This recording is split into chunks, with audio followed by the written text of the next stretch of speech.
तारखेला आणि महत्त्वाची बातमी, सुनेत्रा पवारांच्या राष्ट्रीय अध्यक्षपदावर आता पक्षातल्या ज्येष्ठ नेत्यांनी प्रश्नचिन्ह उपस्थित केले। राष्ट्रीय सचिव सच्चिदानंद सिंह यांनी वकिलांमार्फत नोटीस पाठवली आहे।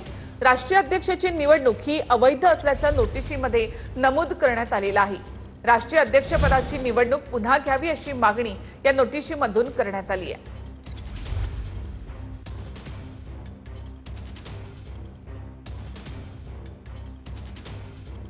सुनेत्रा पवार यांच्या राष्ट्रीय अध्यक्षपदावर प्रश्नचिन्ह, पक्षातल्या ज्येष्ठ नेत्याकडूनच सुनेत्रा पवारांच्या राष्ट्रीय अध्यक्षपदावर प्रश्नचिन्ह उपस्थित करण्यात आले।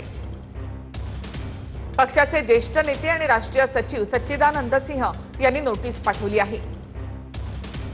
राष्ट्रीय अध्यक्षपदाची निवडणूक पुन्हा घ्यावी अशी नोटिशीमधून मागणी करण्यात आली आहे।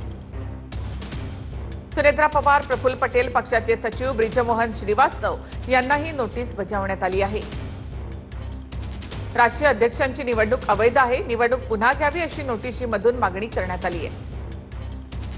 स्वतंत्र आणि निष्पक्षपाती निवडणूक अधिकाऱ्यांमार्फत निवडणूक घेण्याची मागणी यामध्ये करण्यात आली आहे। पण एक चुकीची नोटीस त्या ठिकाणी पाठवलेली आलेली आहे आणि हे जे मला वाटतं ज्याने कोणी पाठवले त्याला कदाचित सनसनाटी निर्माण करायची असेल, या आता जे काही राष्ट्रवादीचं चालू आहे त्याच्यामध्ये आपला हात धुवून घ्यायचा असेल म्हणून त्यांनी पाठवलेली असावी अशी नोटीस।